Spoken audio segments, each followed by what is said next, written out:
I'm Jackie. And I'm Ashley. Welcome to the Witching Hour. The Witching Hour is a little extension of Dumb Witch Club where we give you a witchy quickie. What that is we take a big topic, break it down into bite-sized pieces, and we have a little sip of something to drink. Yes. We're so animated. Okay. I just have to say, this has been in the freezer, so I'm so excited to drink it because it is hot. And we need a cold drink. It is so hot. And this is also very cool. This bottle comes with this little sticker on the front, and that little snowflake turns blue when it's chilled. That is very impressive. At the right temperature to drink. So it's very blue. So this is Matua Sauvignon Blanc from Marlborough, New Zealand. This is going to be amazing. 2022. Okay, let's do it. Cheers. Cheers. Oh, it's so cold. It's so cold. It's so delicious. Ooh, it's so cold. Ooh, it's very like melony. Melony. Mm-hmm. And like honeydew melon, ripe melon. Very much so. And citrusy. Melony and citrusy. Yes, very lemony and lemony and melony. Those could be people's names. Yeah, Melanie's one of my favorite characters. That's true. So, yeah, it's very good. I love how cold it is. It probably is colder than it would need to be. True. This is the first winery to produce Sauvignon Blanc in New Zealand. That's impressive. Good job, guys. Yeah, I don't know. It's very good. I think wines from New Zealand I really like delicious. In general. Yeah, same. So, yeah, I love this. I have no complaints about it. I feel like the spirit of the people is, like, infused in the wine because they're such lovely people. Totally. And just, like, wonderful. Low-key and kind of fun. Just, like, amazing. Yeah. Yeah. I like it. It's very nice. Okay. Perfect for today. Okay. Okay.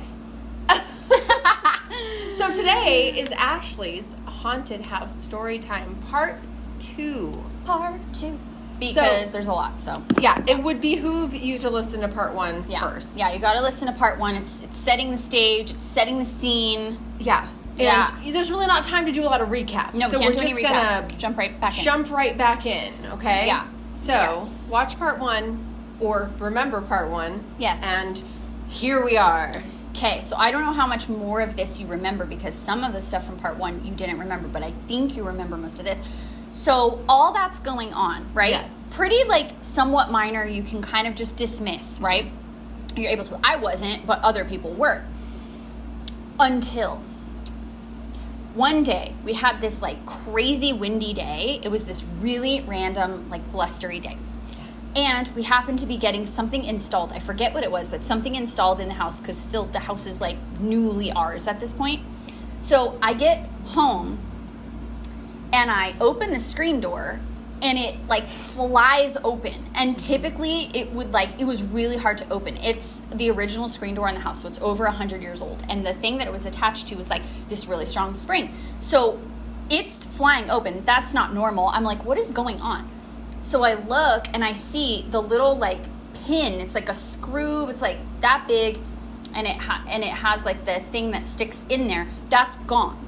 Yeah, which would normally, it's like part of the hardware of how the screen door opens and closes and, like, stays from flying all the way open. Yeah, like it engages the spring. Right. Yes. So it had that thing came out because I could tell that there were two holes and there was not a thing in it, and it had unlatched. And I'm like, oh my gosh, that, like, fell out. So, of course, as anybody would, my first thought is, okay, let me find this piece. So I tear the whole entire front porch, and when I'm talking, it's small, whole thing apart. Yeah. And it's like cement, kind of, because it's like that style of house with it's not like it fell through a crack. No, that's it's not wood. It's like stucco, like painted. Right. It's like a Spanish style thing. So, yeah, very easy to see, and it's lighter colored, painted. So, and this thing is, like, dark. So I'm like, I would see it.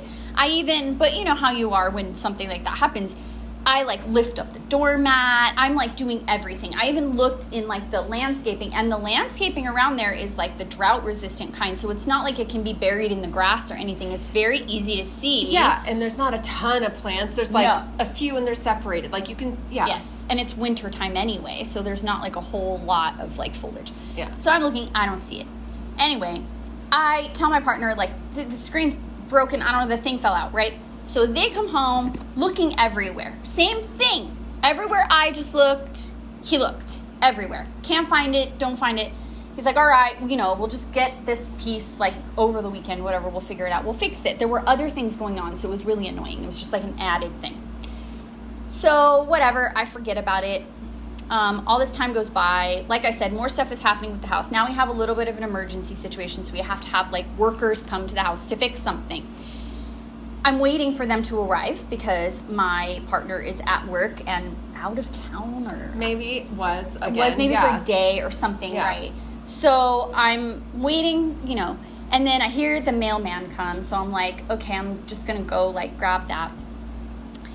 And I open the front door. This is about a week after the screen had been, like, broken and everything.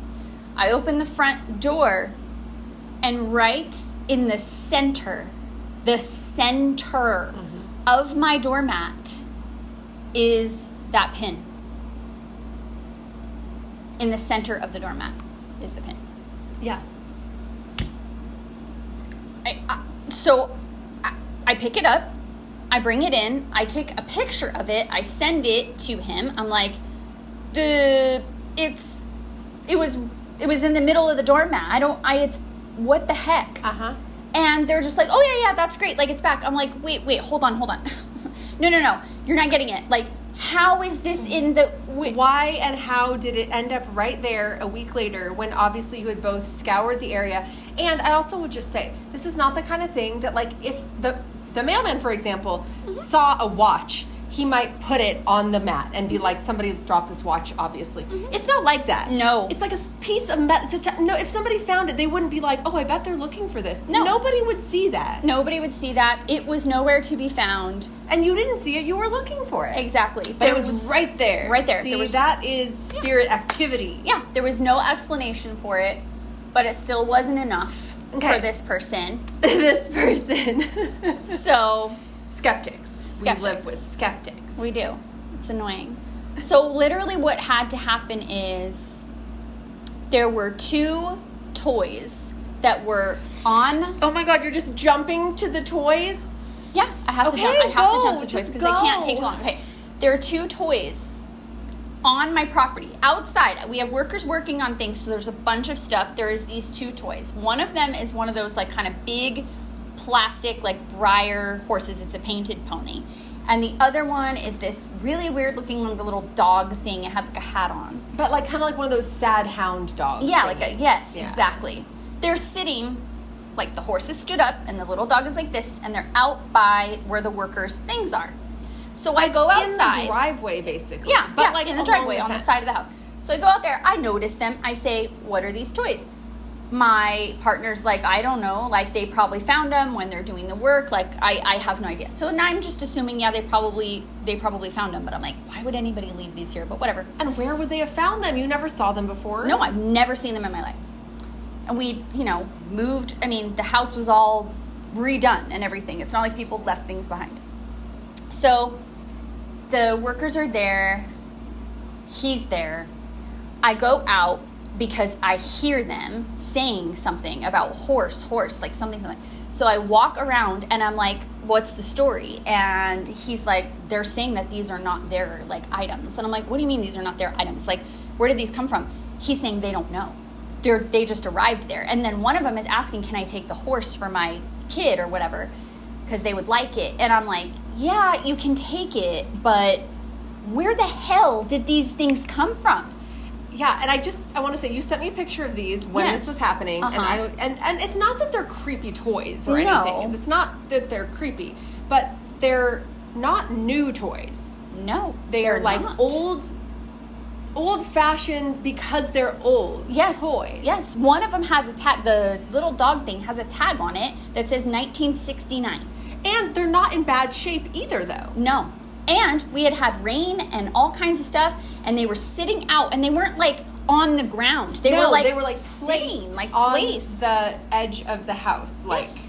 I know. Stood upright, and it would be really easy to knock either one of those, like, over. And if somebody, it's like, let's just say, like, you try to think of, like, the practical things. Like, oh, somebody was walking their baby in the stroller and the baby dropped the toys. They would not have landed like that. Like, no. You know, that's in just the back of my house. Like, No. that doesn't make any sense. If somebody threw it over the fence. No, they would have landed sort of So they weren't differently. brought by the workers. No. They weren't yours. No. They weren't there before. No.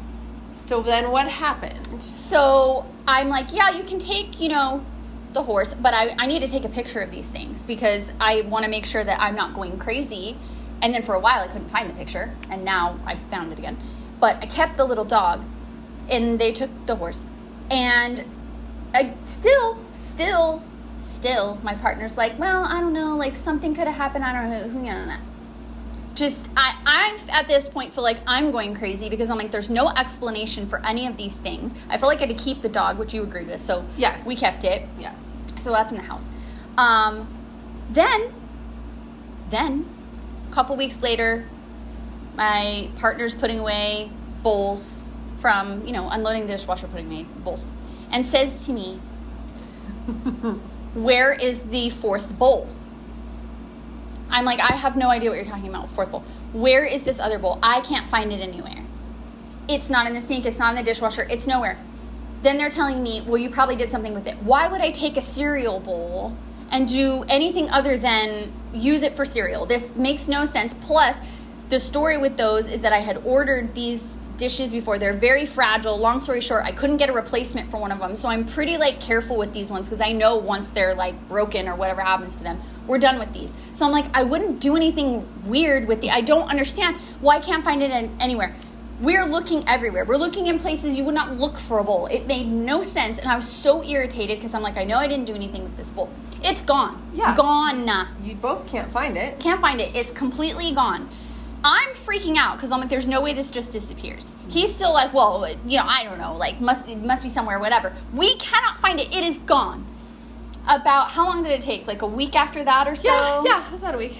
We're cleaning, or he's cleaning, or whatever, and all of a sudden finds the bowl tucked in the back, under the kitchen sink where all the cleaning products and everything is, back there. Mm-hmm. And it's like, okay, well, you must have put it back there. That was the explanation. And I was about to say, it was found where literally nobody would put a bowl. Nobody in their right mind would ever do that. Nobody made of flesh and blood would put a bowl there. No. Least of all me, who really likes that dishware and knows, how fragile it is, and I only have so much of it. So it was not me. Okay, so along this part of this. Yes. We have been talking about this, and we started to determine, or came to the conclusion, that this entity, this spirit, this ghost, whatever you want to call it, was really, it was because of Ashley's husband. Yeah. Not believing that these things were escalating, and they really needed him to acknowledge what was happening, and that we were like, things are going to keep happening until he does that. Yes. And he needed to be part of the solution and acknowledgement and not part of the problem by denying this stuff. Yes, because he was denying it, but then also making jokes about it, because if you know him, this is his style. Totally. So making jokes about it, and then also taking the stories and repeating them as if they happened to him. Yes, because then he would also brag about the story to other people. Yes. But then deny it to you or in the house. Yes, exactly. Whatever, I'm calling him out. I don't care. Yeah, whatever. He knows. I've called him out whenever I tell this, so he knows. He's part of this. He knows. And Jackie and my mother were in complete agreement and both kind of yelled at him, you better figure out what you're going to do, because this is definitely, because the dishes are kind of his realm. They're he does it, right? He loads and unloads it a lot, and so they're kind of his thing. Also, his screwdriver disappeared. Mm-hmm. His screwdriver that he was using to open paint cans and whatever, this thing he uses all the time, that still has not returned. And I told him, I'm like, that's not gonna come back. No, and that's punishing, because that really is like just his. I know you yeah. could use a screwdriver in the house. I could. You can. I like could. you're capable of that. Sure. But it's not your screwdriver. It's not mine. And I wasn't using it daily. Like, he was in the habit of using it and, like, kind of keeping it on top of the paint cans and whatever. And that just completely disappeared, and that has not returned. I'm like, explain that. Explain what happened to that. You can't, because you can't explain anything that's happened. And he had to admit that he could not explain what happened with the bowl. Yes, he had to admit that. Because he tried to blame me. But then I wouldn't have it. So, yeah, he had to admit that. And so then we made him admit that out loud, which he did. And now we're at a stalemate at this point. There hasn't been much else, but, I mean, it could kick off at any time. I don't know. You never know. You just never know. And we are entering spooky season. So, all right. That's the update. That's the update. There may be more to come. There may be more to come. So if there's a part 3, you're going to know why. Yeah, you are going to know why. Oh, boy. All right. All right. I drank all my wine listening to that story, so. Okay, I need more. Go ahead.